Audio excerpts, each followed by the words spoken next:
Okay, so thank you for the introduction. So one of the original goals of microlensing surveys of the galactic belch were measurements of the microlensing optical depth. But for many years, these measurements suffered from very small statistics, and I'm proud to say this is about to change with my new analysis of OGL4 data. So as you probably know, the microlensing optical depth tell you something about the distribution of mass along the line of sight. Similarly, the microlensing event rate gives information about the distribution of matter, but also on velocities of sources and lenses. So if you measure optical depths and event rates toward many sight lines in the direction of the belch, you can constrain models of the structure of the central regions of the Milky Way really precisely. But such measurements were conducted over 20 years ago, already in the 90s. But practically all of these measurements, with one exception, were based on small statistics. The only exception is, of course, the analysis of MOA2 data by Takasumi, who analyzed almost 500 microlensing events in the belch, but in some regions, especially very far from the galactic center, the statistics is very poor. So I analyzed new observations from OGL4. As Janek mentioned, we are looking for microlensing events in over 120 fields toward the galactic center. This is an area of about 160 square degrees, an order of magnitude like 4 times larger than in the previous analysis. We observed the galactic belch with varying cadence, starting from observations every 20 or 60 minutes. Some fields are observed every 2 or 3 days, but this is still sufficient to find microlenses there. I analyzed the data from 8 years of OGL from 2010 through 2017. I analyzed over 400 million stars in our databases. This resulted in the discovery of about 8,000 microlensing events. Some of these were already published. Some of them are new discoveries. But as far as I know, this is the largest homogeneous sample of microlensing events ever analyzed. So from the observational point of view, if you want to measure optical depths and event rates, you have to measure two quantities. First of all, you have to find your microlensing events, you have to measure the timescales, and you have to assess the detection efficiency of your experiment. The second problem are stars. You have to count the number of monitored stars. And I think of those two, the second problem is more complicated. So of course, right now with such large sample of microlensing events, what actually limits us is not small statistics, but the accuracy of star counts. Of course, the most robust way to count stars is to use very deep HST Hubble Space Telescope observations. But such observations exist for a couple of sight lines toward the galactic center, but of course we cannot afford to observe the entire batch with HST. So we have to use some other approach. We tried image level simulations. So we injected artificial stars to our images. We created artificial reference images, and we tried to recover the fraction of stars that we can detect. So for example, in really dense fields like this one, we are able to detect stars down to 18th magnitude. On the other hand, in some empty fields like that one, we can find stars down to 20th magnitude. So we use our simulations to correct our observed luminosity functions and to count stars. We compared these results with HST, and the results are quite nice. So the accuracy is typically of about 5%, In some very rare cases, the difference is at 10% level, but it's still quite, it is still quite small. So this is the map of star counts. In our fields, of course, we cannot detect many stars here close to the galactic center, galactic plane, where the extinction is really high. The second thing is that you have to find microlensing events, and the selection criteria for microlensing events were pretty straightforward. I don't want to talk about that a lot. We also conducted catalog level simulations in which we injected artificial microlensing events on top of light curves in our databases. So this allowed us to estimate the detection efficiency, and as you can see, we can still find events with timescales of about 1 and 2 days. Okay, so this is the distribution of timescales for our sample of 5,800 microlensing events. Timescales are measured quite precisely with typical accuracy of between 10 and 20%. This is the same histogram, but it is corrected for detection efficiency. And we see what we have seen before, so nice parallel tails with slopes +3, -3.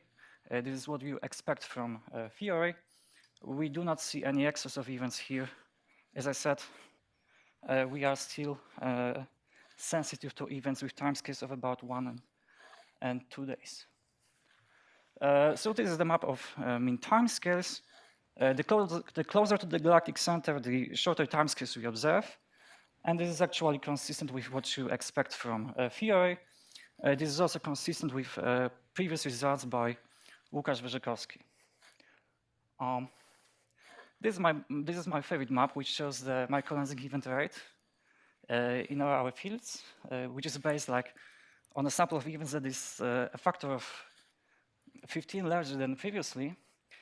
So what is really nice is that the contours of the constant density, the constant event rate, have this hexagonal shape, and this is what you actually expect from galactic models, which were created already in the 90s. So after 20 years, after these simple models, finally we can see this pattern. This is microlensing optical depth. It's not as nice as the previous map. It's more grainy, and this is because microlensing optical depth depends on timescales of events. So if you have only one really long event, it makes the entire depth much larger. I also compared these results with the simple Besançon model of our galaxy, and the results are pretty consistent. And as Janek mentioned at the very beginning of the conference, we are also observing the galactic plane, entire galactic plane that is visible from Las Campanas, and we do find microlenses there. We can find microlensing events as far as in the anti-center of the Milky Way. So far we found about 200 microlensing events there, but this sample is large enough to have some glimpse what's going on there. So for example, we can see an excess of events below the galactic plane, and we think that this excess comes from warp of the galactic disk. This is the similar situation as seen in the classical fields, which also lie below the galactic plane. Yeah, so that's all. I just wanted to put this picture again. Thank you.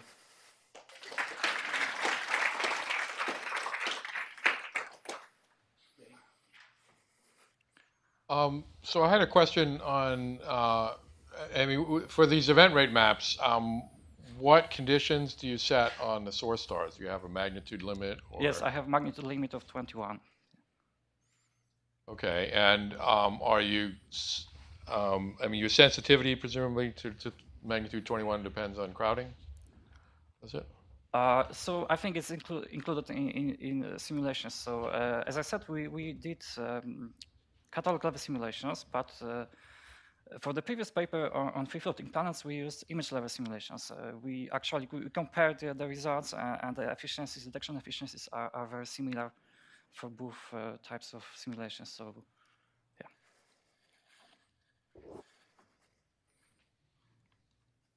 yeah. Subo.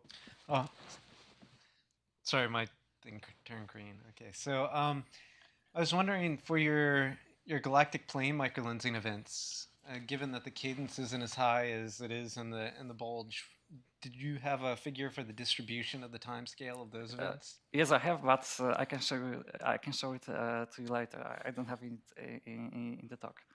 Okay. Yes, but generally because our cadence is lower, we are more sensitive to longer events.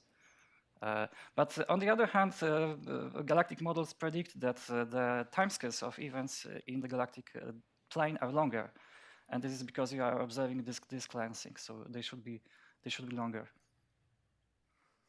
Do you take into binaries in your No, event rate? no, I don't. You just excluded binary events? Yes, so they are excluded by selection criteria. I just pick point source, point length events. So, but I'm not sure how to include this. Mm. That accounts for about 10% of Yes. all events. Question, Matthew. Yeah, what's the effective resolution of the maps, and do you have event rate per source maps as well? So the resolution is about, for this one is 10 arc minutes. And what is the second question? Do you have event rate per source? So they should be a lot smoother rather than event rate. No, not yet. Okay, those would be good. Quick question, Yoshi. So you had a plot showing both the Sumi event rate and your event rate. Do you find any differences, or is it just different resolution? In the central regions, there are not many differences, but the previous map is based on small number of statistics, especially very far from the galactic center. So because we have much more microlensing events there, our map is more accurate in that region. Right, let's thank Przemek again.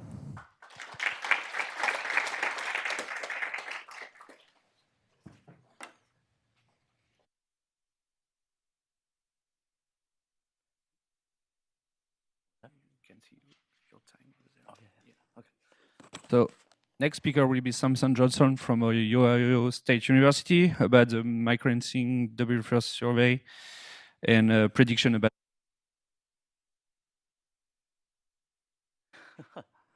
Can you guys hear me all right? Stand by one second. We're working on that screen right now. Oh, no worries.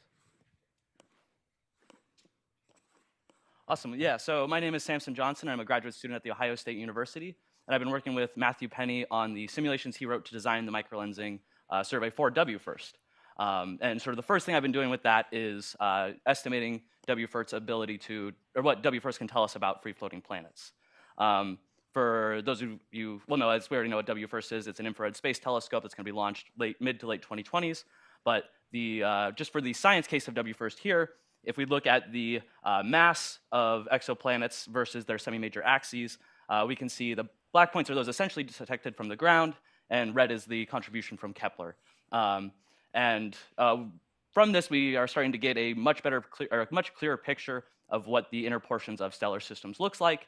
But we can see that there is a large region of parameter space beyond that we don't know much about. And this is interesting, first off, because if we look at the pictures, those are our solar system planets, obviously. But it's also where a lot of planet formation is thought to be occurring, beyond the ice line, where volatiles can condense, and you can start forming potentially giant planets.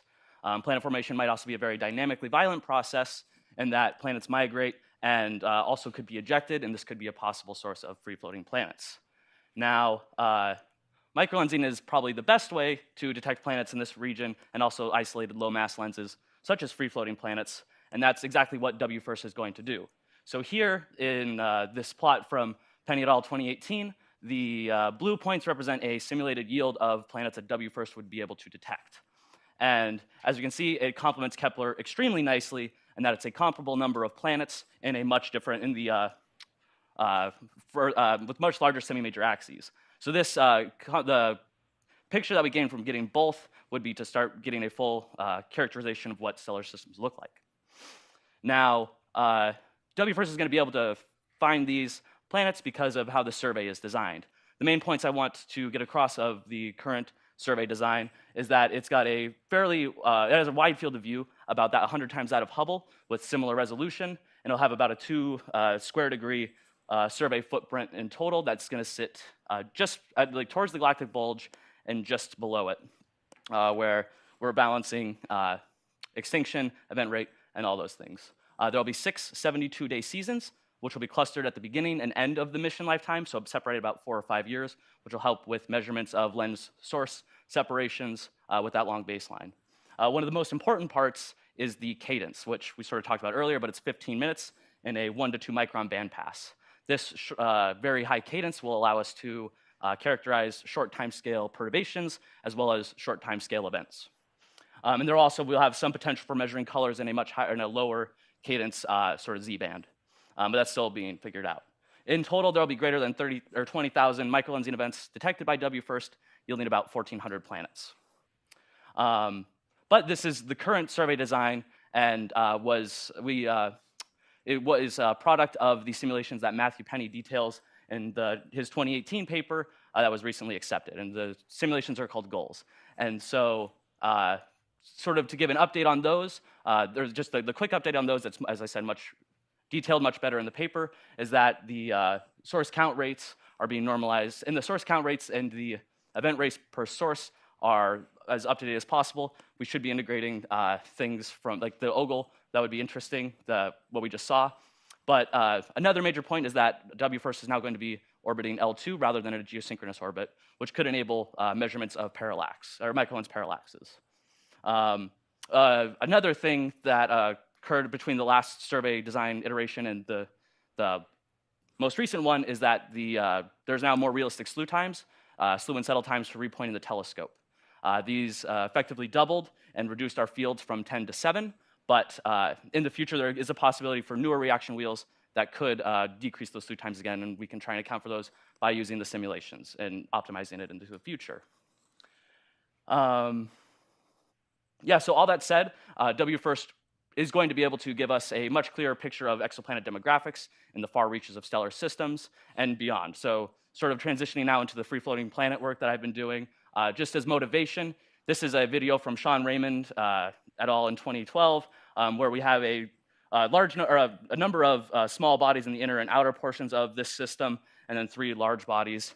And we'll see that shortly after formation, about 40 million years, it'll quickly dive into chaos. So we'll lose all of the smaller bodies, or essentially all the smaller bodies, and even one of the large ones. Planetary, we could expect that it's theorized that there is a population of free-floating planets. So this could be a potentially good test of planet formation theories. And there's also evidence for this as well. It's tentative, but we, as reported in Rose et al. 2017, there was an excess of short timescale events, which would be consistent with a population of free-floating planets within the galaxy.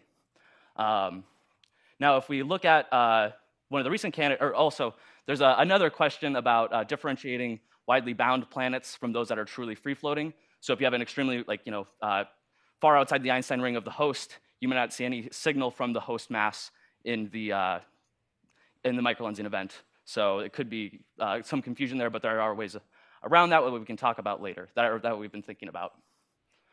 I wonder if that changed the slide. We'll see where we end up.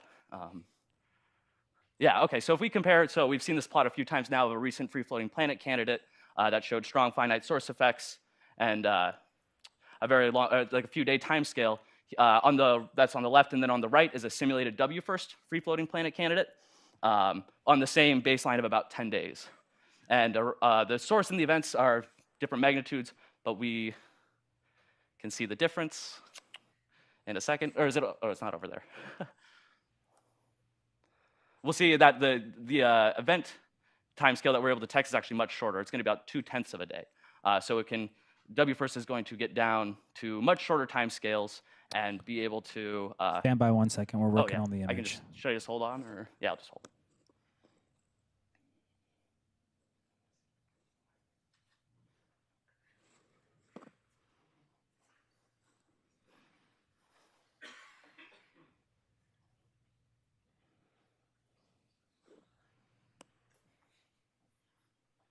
So you guys even paused the clock. Awesome.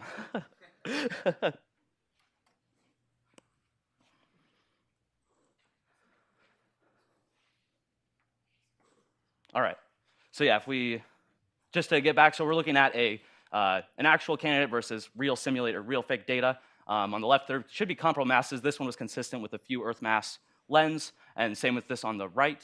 But if we zoom in on the event, we just saw that we were still able to characterize finite source effects with our high cadence, and could see that characteristic in the magnification, the characteristic shape. Now, if we look quickly at the detection efficiency, this is just showing it's very short, but if we look at the detection efficiency for W1st as a function of timescale events, here the solid black line is the intra-season, so during a 72-day season, how many events we recover from those injected. We can see that it stays out to about 80 or 90% down to 1/10 of a day. And then for the entire survey, looking at all 6 seasons combined, we still continue that trend where it's essentially flat, but around like 10 to 15%. Those vertical lines were the timescale or typical timescales for, or potential typical timescales for the masses indicated. I'll be, they're here too. Okay. So here, so as I said, vertical bars are typical timescales. And so just to talk about finite source effects again, just here I have the gray circle shows, if we scaled the source to be the size of the gray circle, the some typical Einstein ring sizes would be here in the red, orange, green, blue, and purple. And then we can see what kind of effects for the exact same event essentially, or for the exact same event except for changing the mass of the lens, we can see it has pretty obvious effects on the magnification curves and getting to the point where once your Einstein ring size drops below the size of the source, you saturate in magnification, it becomes sort of a top hat.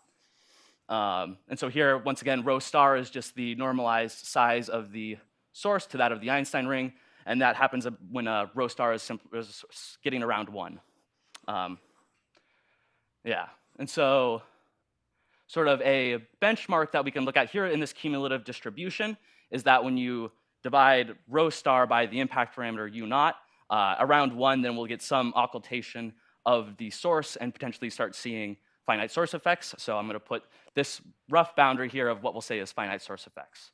But if we assume a fairly simple mass distribution, that there's one lens per, like for the 50 Jupiter mass case, we assume there's one of those per star in the Milky Way. We don't end up finding a large number of them, but very few would exhibit finite source effects. As we drop down in mass to about 1/10 of an Earth mass, we would find very few, but almost all of them would exhibit finite source effects, sort of facilitating the measurements of masses. And then we also talked about parallaxes a little bit. Because W1st is now at L2, there is some subset of events that we will be able to measure parallaxes for. Here in an example light curve from an LST white paper by David Bennett et al., we can see that there is some offset from viewing the event from different locations. And that would also, once again, needed for mass measurements. So looking into the future, what I'll be working on as Matthew transitions out of this, I'll be transitioning in and working on the simulations, updating those to make them as realistic as possible. We're looking at using a new galactic model, which should be more accurate, hopefully, as well as we're looking to compare our simulated event rates to those measured by UCURT, and maybe potentially the ones from OGLE as well. That would be very interesting. And also response to say, like, if we got new reaction wheels, changing the survey, adapting the survey design to best utilize the system architecture or the mission architecture. Going to be continuing on with the free-floating planet and characterizing what W1st can do there. And then as well as another sort of farther future, I'm really interested in finding looking into what how W1st can constrain statistics on Eta Earth. And with that, I'd be happy to take any questions.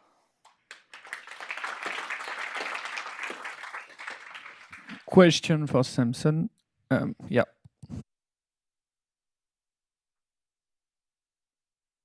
Could you say a bit more about distinguishing between wide separation planets and free floaters? Yeah. So the obvious thing is looking for light from the lens. Just looking for light from the lens once the some time has passed, and trying to see if anything is separating there. Another thing is you can sort of look at statistically how many detections you would expect from wide but still bound planets, and then if you see some excess in events. Well, I guess we don't have a good distribution, or like you don't have an understanding. But like once we start getting statistics, we can start to compare those and see if we see some excess of events. I guess. Does that make sense? Okay. So I had a couple of comments. First of all, the WFIRST has already decided to go to the higher torque reaction wheels. Oh, it has? Okay. But they haven't worked through all the power requirements to guarantee that we have the power to use them yet. Okay. And then the LSST white paper you referred to was not Bennett et al. It was Street et al. It was Street et al. Oh, and my mistake. she did a lot more work on it than I did, that's for sure. And the that's my fault. Sorry. simulations are from Matthew Penny that we used for that. Yes. Okay. The other David. Yes, concerning the free-floating planet simulations, I'm just wondering about the definition. Let's say there's a solar system analog. Would Neptune or hypothetically Planet 9 count as free-floating planets?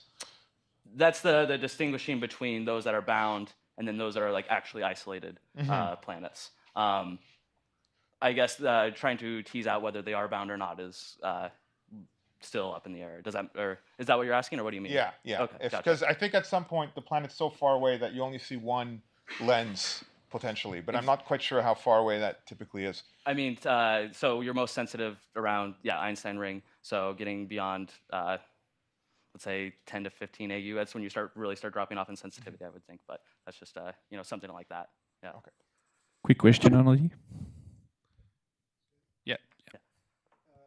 So I think that if you resolve out your sources and confidently, and so you think you don't have any blended light, then you can detect these finite source effects out to about twice the source size. You don't have to intersect. You don't have to transit the source. You can go to two source sizes. Okay, gotcha. To detect it. So I think this should somehow be put into these simulations. Okay. Yeah. This, as I said, was just like a quick benchmark. All right, let's take Samson again.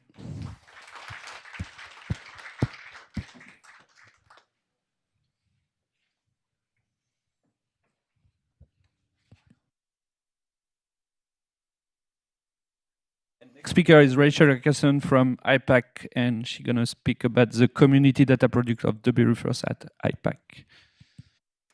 Thanks, Etienne. So I'm Rachel Atkinson. I work at IPAC at Caltech, and we're one of the science centers for the WFIRST project.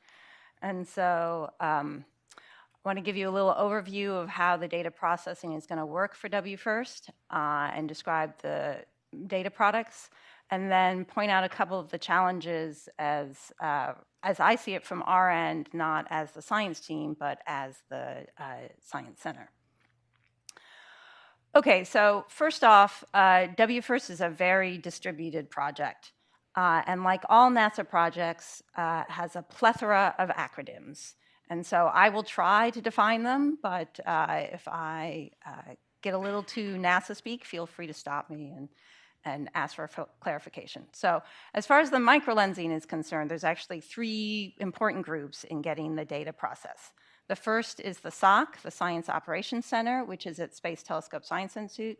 The second is the SSC, the Science Support Center at IPAC. That's the group that I lead. Don't ask me who came up with these names. It was not me. And then there's the Science Investigation Team, which is called the SIT. Again, everything has to have an acronym. The current PI of that is Scott. But it's also important to recognize that the way NASA missions work, there's often two phases of science teams. Right now, we're in what's called the formulation phase. And so that was a selection a few years ago for a 5-year science team. all the science teams at WFIRST are going to get recompeted probably in 2021. And it's that second science team that will be involved in the work that I'm going to talk about. Okay, so now between these three groups, what happens? So the SOC processes all WFI data, including microlensing, for the initial calibration. Then it's handed over to IPAC, to the SSC, and we're going to do all the microlensing specific calibrations, run the pipeline to do source photometry, catalog generation, and completeness and reliability. Then the SIT has a very key role in that they're going to be providing the pipeline algorithms, but they actually also have to run part of the pipeline themselves. They're going to develop and run the part of the pipeline that identifies and characterizes the microlensing events. And then at the end, they'll be calculating the occurrence rates.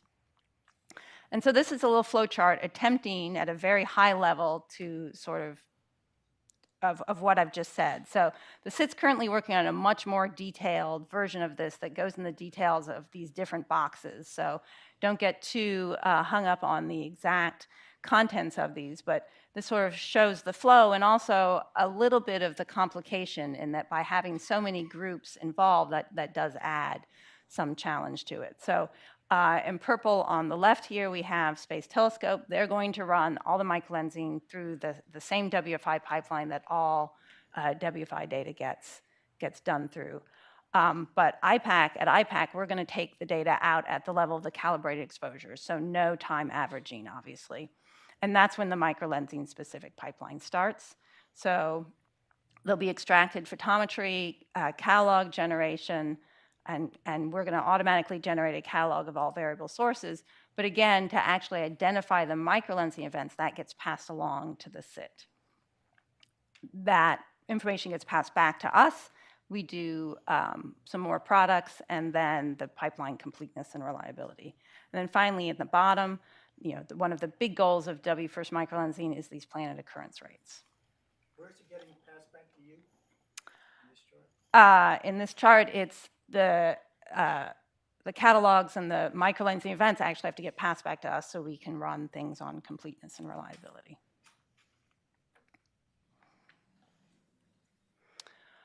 Okay, so just to know where you are in all this, I think Samson mentioned that the current launch date is towards the end of 2025. And so what we're doing right now is we're working with the SIT to define the pipeline steps in much more detail here, the preliminary algorithms and the contents of the data products. This is leading to what NASA calls a preliminary design review in about a year and a half. But what I kind of want to emphasize here is that the major effort to actually write the pipeline code doesn't start till the review after that, which is called the critical design review.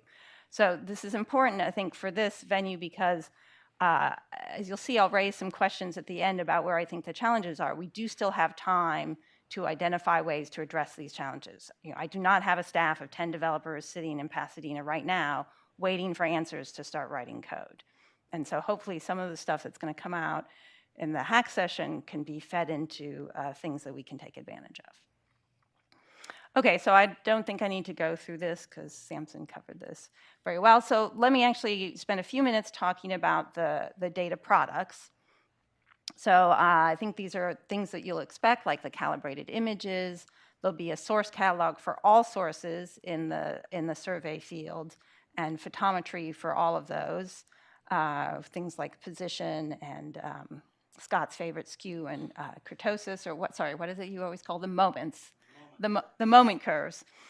And so one of the things I want to emphasize is by the end of the survey, there should be roughly 40,000 images of each of these fields and photometry for over 100 million sources with precision of better than 1% down to a little fainter than 21. And so this is really going to be a very unique data set for all sorts of science. Then there'll be another catalog just for the variable sources, and that's what the SIT can use to look for the microlensing event catalog that they'll be generated. The other thing that's unique about the microlensing survey is because it's going to sit on these same fields for so long, this is by far the deepest images that any of the WFIRST surveys are going to do. There are other cosmology-related surveys that you probably know about. Those are much wider surveys. And so the calibration products derived from this data are likely to be the best available for WFIRST. And we're working to figure out how those actually get fed back into the main pipeline so everyone gets the best calibration possible. Here's just sort of a list of things that the team is worried about. And then there'll be products that you can only generate when you get to the end of a season, that is the 60 or 70 days of the galactic bulge, or even at the end of the survey. So super sampled images of the entire field, relative source lens proper motion, and parallax. Okay, so one thing I really want to stress is that there is no proprietary period for any WFIRST data, not just the microlensing I'm talking about, but any of the mission. And so currently our goal is to have the basic data products, sort of the calibrated images and the photometry, available to everyone in the archive within 72 hours of being taken. And I will point out that actually most of that time is not for processing. Most of that time is getting the data down from the spacecraft and transferring it around the ground system. And so hopefully that will take less time than the 48 hours that is currently allocated. And so there's a real possibility that the 72, this is the requirement. We absolutely have to meet this or we get in trouble. So I'm hoping this is really closer to 48 hours. The higher level products like the catalogs and stuff that take more processing, those will come out either at the end of the season or the end of the survey, depending on when exactly they're generated. Okay, so a few challenges. So the data rate is something that the project is actually very concerned with because when it's launched, WFIRST will have the highest data rate ever brought back from L2. And so this is a bit of a stressor for the sort of NASA ecosystem of bringing data back from L2. But if you actually just look from an astronomy perspective, so the max rate is 11 terabytes per day. That is totally capped by what the spacecraft and the ground system can do, not by what the scientists would like.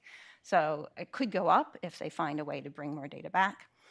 The plan is to process that daily, but at IPAC, we already handle a set of photometry from Palomar that's actually a higher data rate than that. LSST will be even much higher. And so from a purely processing point of view, as long as we allocate enough resources, this really isn't a problem on our side. It's much more a problem on the ground system and the just communicating between L2 and the ground. Okay, so moving on to microlensing specific things, so event identification and characterization. So as I said, the data products include catalogs of variable events and microlensing events. So there's a lot of light curves to look through, 100 million, and a lot of microlensing events. So those are larger numbers than the current surveys. And so these, if we're going to keep up with this 72 hours for the light curves, we need to have new methods to sort of keep up. So there's been some examples in other areas like Kepler, but I think this is one of the big roles of the data challenges. Rachel's going to talk about this on Wednesday, and this is hopefully one of the goals of the hack session. We're also going to hear a little bit about machine learning from Jeff and Dan. I feel like this is an area where there's a lot to learn. I will say when I Googled machine learning and XKCD, I had like 30 things to choose from. So, this is clearly a very hot topic right now, but, I hope we can find something that is really relevant and actually helps us out instead of just sort of, ticks off some buzzword. And then on the pipeline characterization, so one of the very high-level science requirements of WFIRST is to estimate eta sub-Earth. That is the frequency of Earth-like planets orbiting solar-like stars, and here's all the numbers if you want to know exactly how it's written out. And so to really do this, we obviously have to understand the efficiency and detection efficiency and false positive rate, as we heard earlier in the session. And so to really do that within the resources allocated, everything is going to have to be automated. And one of my concerns is we may not have enough resources to do all the injection at the image level. We may have to do the injection of the false sources at, say, the light curve level. And so, one of the things we need to understand is what biases might that introduce?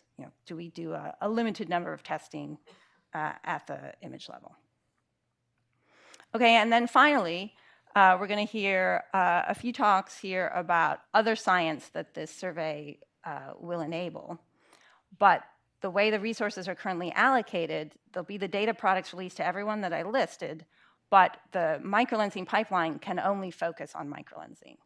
And so, one of my concerns as a member of the science community is how do we figure out how to do this within the rules of how we're allowed to spend our resources that actually let the community do as much other science as possible from the catalogs and the data products that are produced. And how do we support them in a way that is allowed without sort of appearing to do non-microlensing work. Okay, so in summary, there's going to be this amazing survey of 2 square degrees in the galactic bulge, and that's all going to be available to the entire community. That'll allow a lot of microlensing science, which you've heard about, but many other science areas. But there are some challenges that we need to really try to address in the next couple of years before we really get into the period of writing this pipeline. Thank you.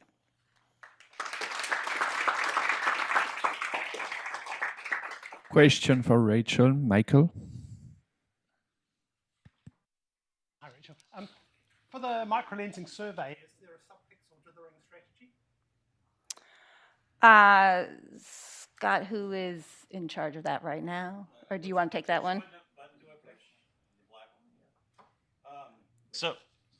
So we haven't completely decided on the dithering strategy yet. Will there be one? What? Will there be a strategy? Yes, there will be, and the conflict is between. Well, there's a tension between the microlensing survey that would like to do sort of relatively small dithers to map out the sensitivity of the pixels that the stars are landing on, but the weak lensing survey would rather us do wider dithers so that we can characterize the quote-unquote blank sky between our bright stars.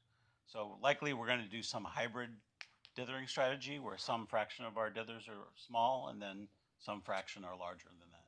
Yeah, I mean, you must emphasize to these people that you're not going to get good difference imaging photometry if you don't dither properly. Right, and that's understood. Right, but as I said, this is the opportunity for the mission as a whole to get really good calibration, so that's the tension that Scott was talking about.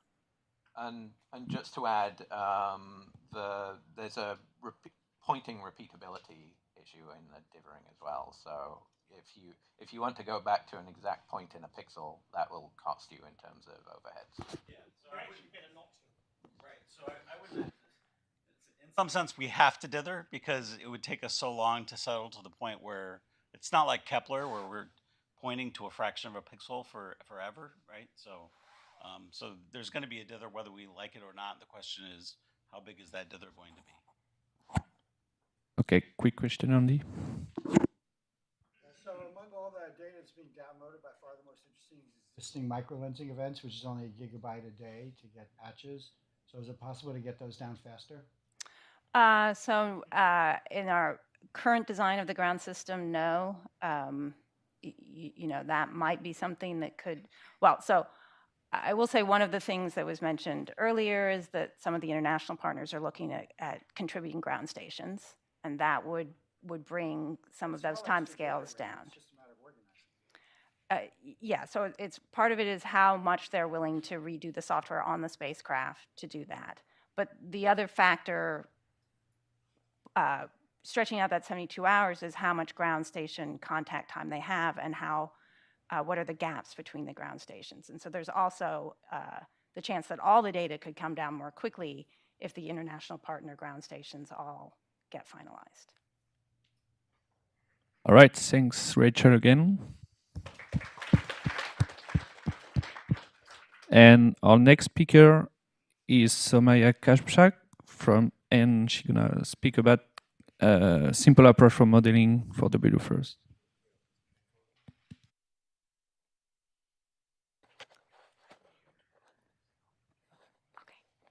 Hi, my name is Somaya Khakbash, and I'm a graduate student at Lehigh University. I've been collaborating with Matthew Penny at Ohio State University and my advisor, Joshua Pepper.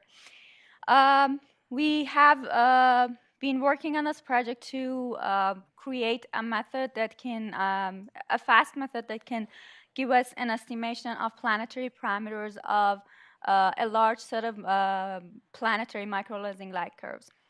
In this talk, I will first give you an introduction of why we think this method is important and where the initial idea of this method comes from. And then I will discuss our method, and then I will show you some examples of successful and unsuccessful cases, and then I will show you an overall plot showing the results of this method.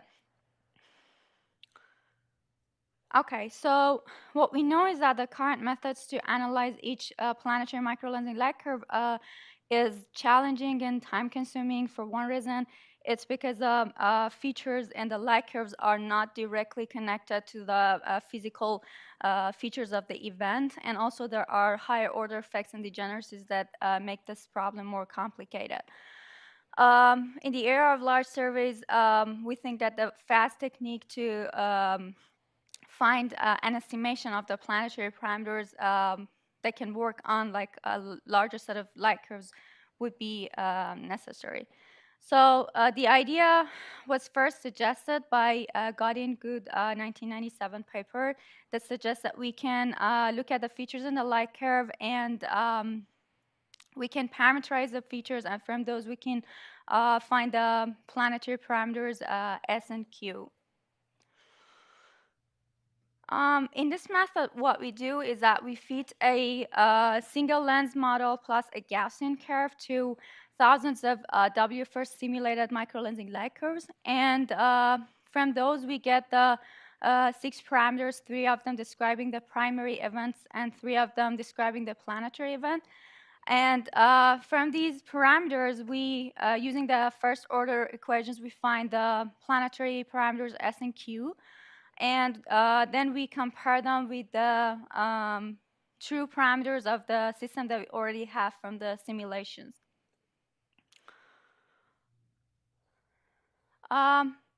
Here, there's an example of a successful fit in our set of light curves. You can see that the planetary perturbation has been well described by the Gaussian curve, and we have been able to estimate the parameters, and they're very close to the true parameters. If you look at the table of the values, you can see that the primary parameters and the planetary parameters are well estimated. And also, if you look at the residuals, the black residual is with respect to the single lens model where you can see the perturbation, and the red residual shows is the residual with respect to the single lens plus the Gaussian model, and the perturbation has been covered in that model. Here you see an example, another example of a successful fit for a perturbation in a minor image. And again, we see that the this method has been able to describe this type of perturbation as well. And the fitted parameters are very, very close to the true parameters. Okay, so here I'm going to show you a couple of examples of unsuccessful fits. We try to avoid to call them failures because we know that our algorithm is not designed to describe these kinds of events. One of these cases is a case where we have multiple caustic crossings, and well, we have more than one feature in the light curve, and this method is not able to describe the planetary perturbation well. Another case is where the perturbation is not large enough for the algorithm to detect it. And even though we use like a smoothing algorithms to get rid of the noise, for some of the cases, the algorithm could not still find the perturbation because it was just too small for it. And so instead, it just uses a set of noisy points as a detection. But the delta chi-squared of the two fits will be too small, and then we can see that there hasn't been an improvement. Another case is for the events with central caustic perturbations.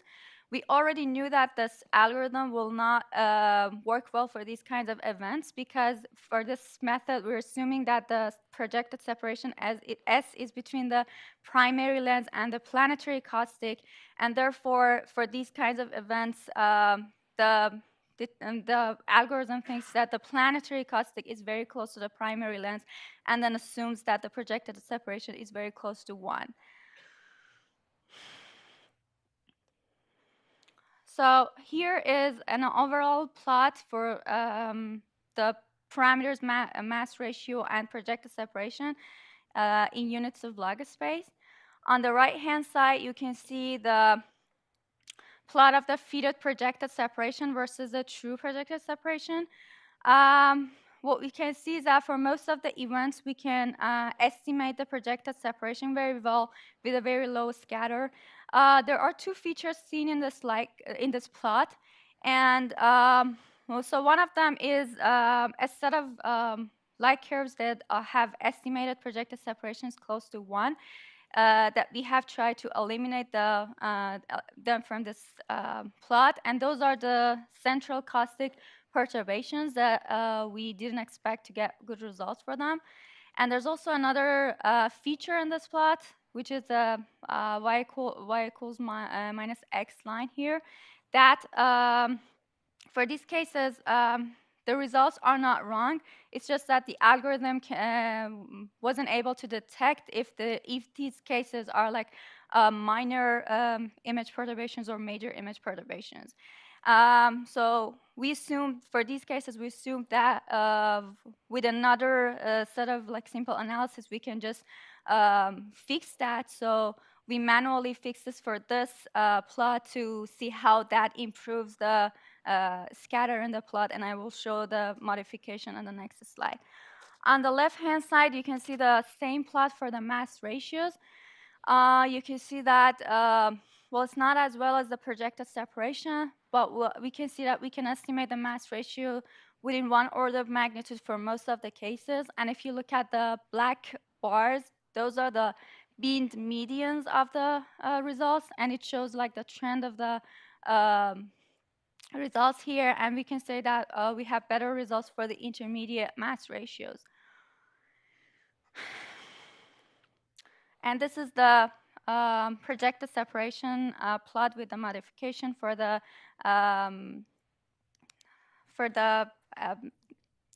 degeneracy in the S results.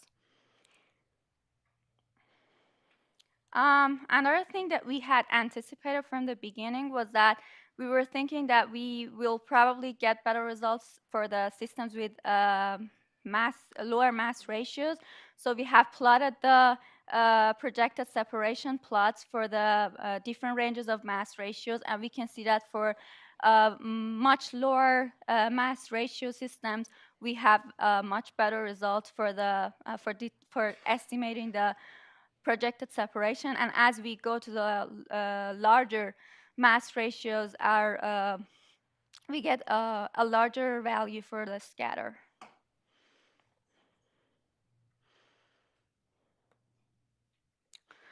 So what we can say is that this method works really well for the projected separations, especially for low mass ratio systems.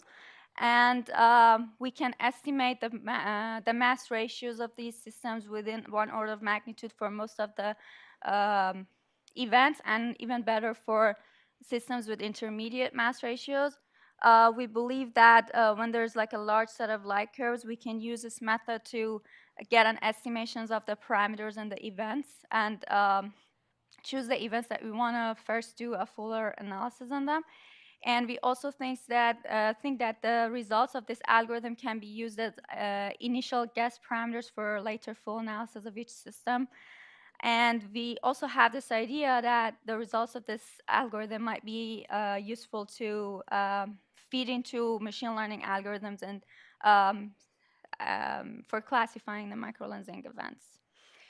Thank you so much. Question for Sumaya. Andy? So problem we found with real events is that see something that looks like a naive, perturbation, like you've talked about, but is actually fit pretty well, with some alpha diagonal because it's off peak, but it's actually fit pretty well by a binary with large mass ratio, but not planetary, and an alpha going to 0. Just some caustic looks like this, and it's running across and hits one of the caustic features and kind of looks like hitting the caustic of binary. So I wondered if you ran into things like this or tested for them. Well, not specifically. Yep.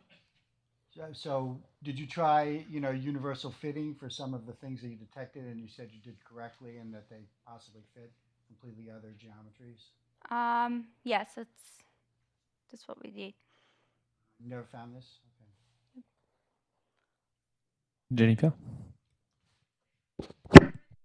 Since you said you found this S degeneracy, the close-wide degeneracy, does your algorithm report just one value, which might be wrong, or does it capture both possible values?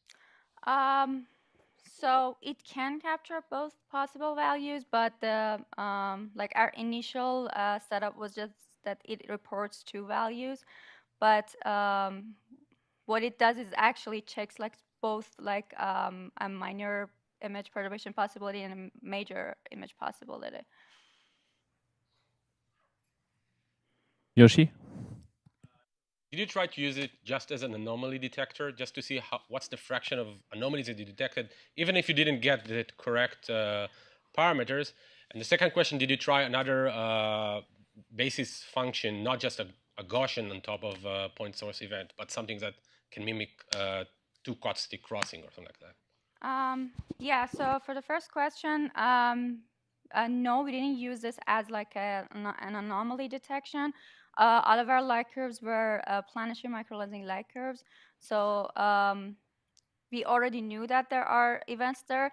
But so for cases where the perturbations were not large enough for the algorithm to detect it, those were the cases that we were thinking that they have not been detected.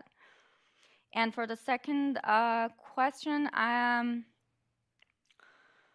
no, we have only used this Gaussian function so far.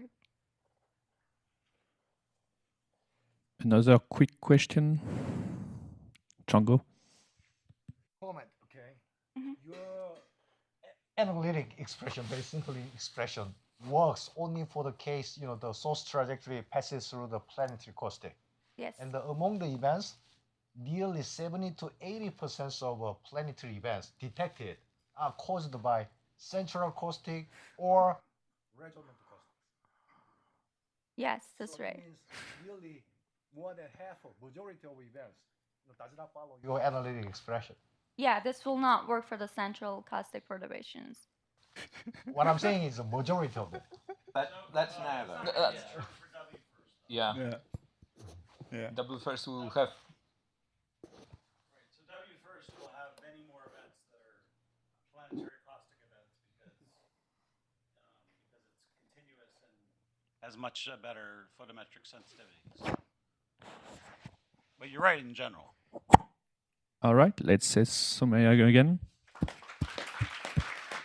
And last talk of the session is Martin Dominic from St. Andrews University, who's gonna speak about where are the binary source microlensing events.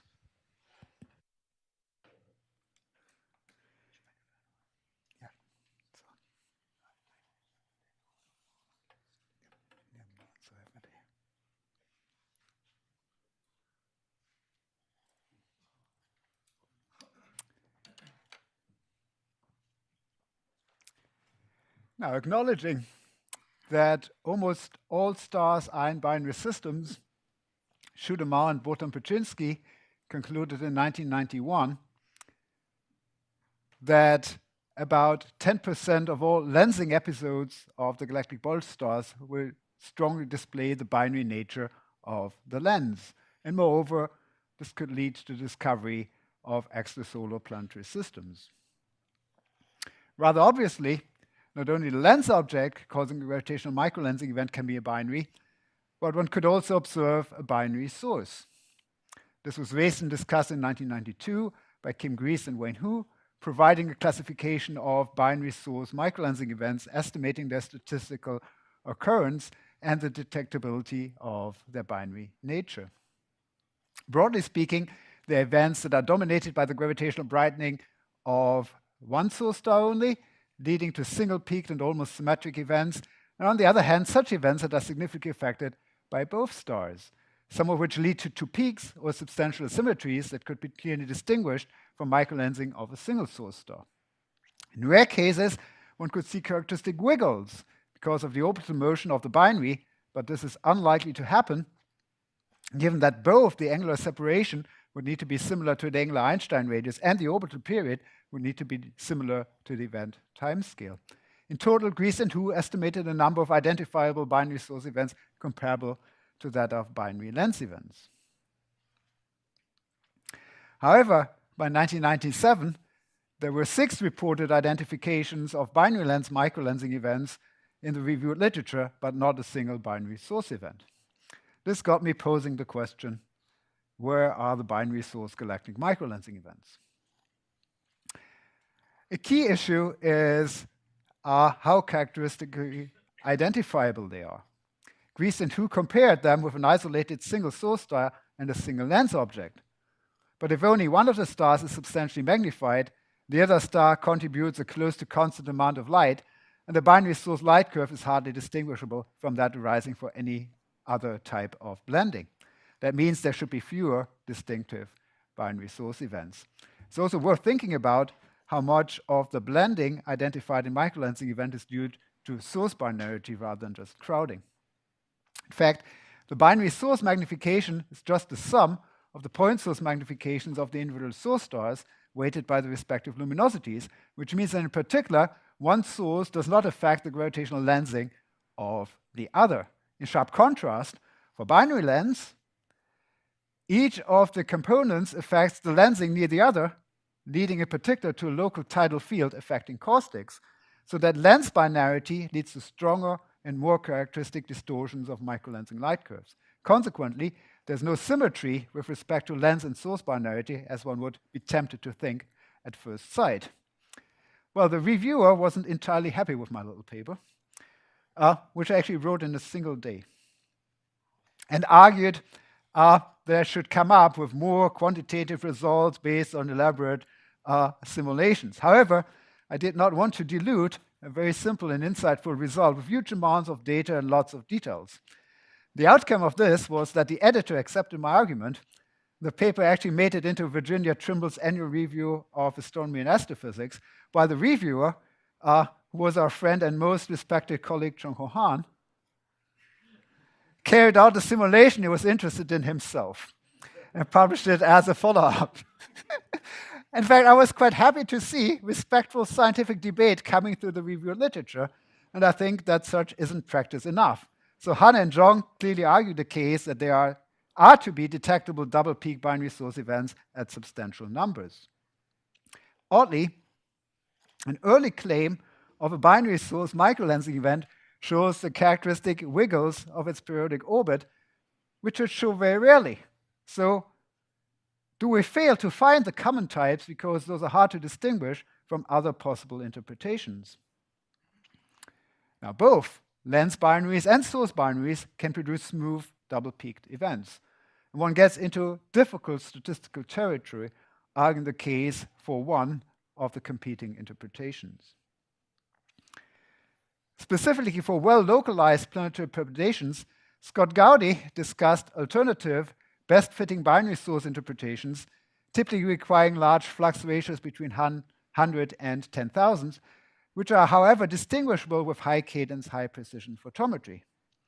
Now, Scott noted that, as shown, it is likely that binary sources will provide a significant contaminant to a sample of suspected planetary events. Now, this highlights another issue. One of the interpretations looks far more attractive than the other, while selectively the most attractive cases will be attended to and published. Moreover, the difficult or ambiguous one will come out underrepresented. In fact, there's a corrupting incentive of favoring that result that is most likely to end up published in a prestigious journal, and we enter the wider problem that academic publishing is not serving science adequately by mistaking spectacularity and popularity of claimed results for quality. For the OGLE-3 data collected between 2002 and 2008, Jaroszynski and Skovron made some interesting observations with regard to binarity of lenses and sources. Namely, they found that in the majority of cases, the binary lens models give formally better fits as compared to the double source models presented, where formally better translates to fits with lower chi-square. On the other hand, double source models, always producing simpler light curves, look more natural in some cases. Microlensing events can hold surprises in the gaps between photometric data points. Zhong et al. Reviewed the OGLE events, adding in data from follow-up campaigns, and it turns out that a caustic exit was caught as SAO in event OGLE 2006 bulge 238, which seemed to be due to a binary source. Moreover, light curve is pretty flat before, rendering binary source interpretations clearly not viable. There are further events for which the follow-up data hint at a binary lens rather than a binary source interpretation, but as far as I see, the finite size of the sources has not been considered for the binary source models, where it has a substantial effect on the presented binary lens model for one of the events. So we need to assess very carefully what is really ruled out, rather than just claiming a favorite model. This microlensing event, August 2014 BLG 1186, which has a very long time scale of about 300 days, and shows a pronounced asymmetry due to annual parallax rather than binarity. In fact, parallax can even produce multiple peaks in extreme cases, something else to be disentangled. Models with single lens and single source star leave us with a clear and consistent deviation indicating a double peak structure. And this seems reasonably explained by binary lens finite source models. But light curves coming from single lens binary finite source models are almost identical. The major difference being in the exact shape of the second peak, which is insufficiently covered by data for distinguishing these alternatives. One mistake that we initially made was to compare binary lens finite source models with binary point source models, and then disregarded the latter because they did not work that well. In fact, binary source models naturally have two source size parameters, and thereby some additional freedom. The binary lens interpretation looked attractive given its planetary mass ratio indicative of about 45 Earth masses. However, for the binary source models, it was quite surprising to get a ratio between the radii of about 5 and between the luminosities of about 25, which is compatible with two stars of similar color, and moreover with the luminosity gap between subgiants and subdwarfs. The luminosity ratios or the radii and the luminosity ratio are pretty independent parameters. And very easily they could have pointed to completely unreasonable places in the color magnitude. So this is kind of puzzling. A key difference between the binary lens and the binary source models is on orbital motion. The lens separation is of the order of the angular Einstein radius for the binary lens models, leading to orbital periods of the order of years, whereas the two peaks are separated by 1.5 days as compared to an event timescale of 300 days, which is compatible with a binary source separation of about 1/100th of the angular Einstein radius, leading to orbital periods of the order of days or less. While the binary lens models therefore cannot get much better, orbital motion gives the binary source models several further degrees of freedom for reducing remaining residuals, but also challenges their consistency.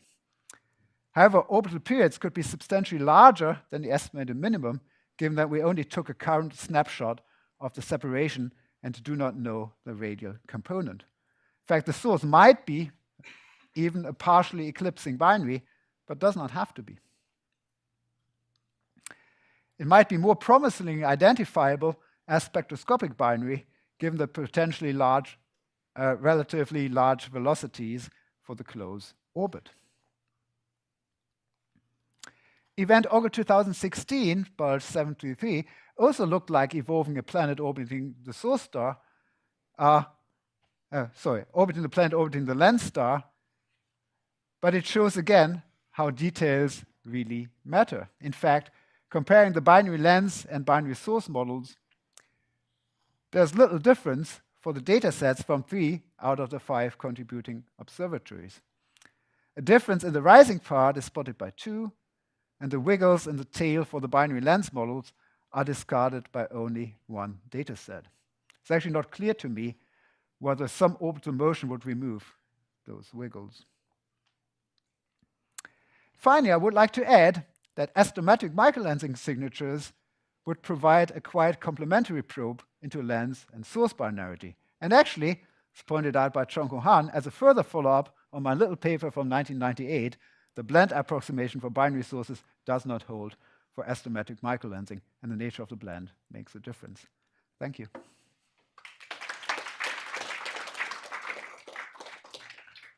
Question for Martin. Yanis?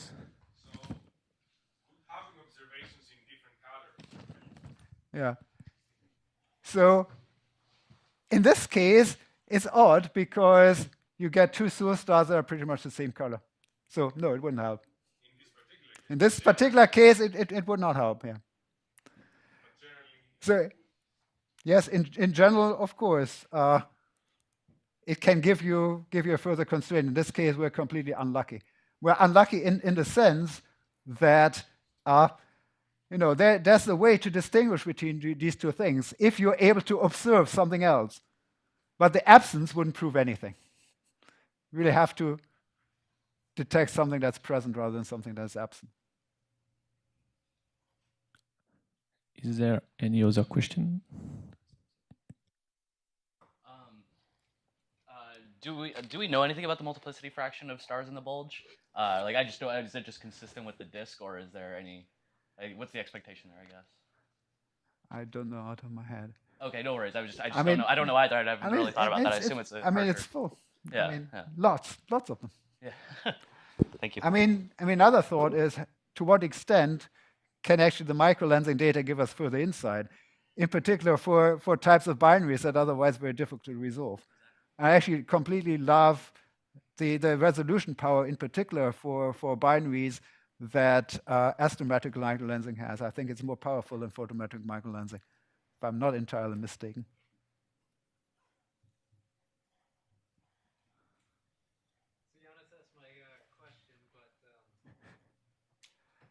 Ask another one. But on a related note, Shude, Nate, and I were talking at the break about using spectroscopy to follow up and how that could complement some of these microlensing events. And so I was originally going to say, oh, well, you can look at the color differences and the changes of the spectrum. But Shude was also pointing out that, well, your radial velocities in this case for the binary source could be useful. Yeah. Have you done any estimates of these binary source models and what your radial velocity precision would have to be to disentangle or discriminate between binary source and binary lens?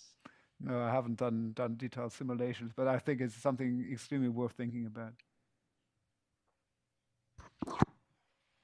Scott. So, just because the colors are the same, that's going to necessitate, for these extreme flux ratios, that's going to mean that one of them's evolved and relatively puffy, and the other one's on the main sequence. So you might be able to see this in the Stark effect of the line widths if you had high enough resolution, right?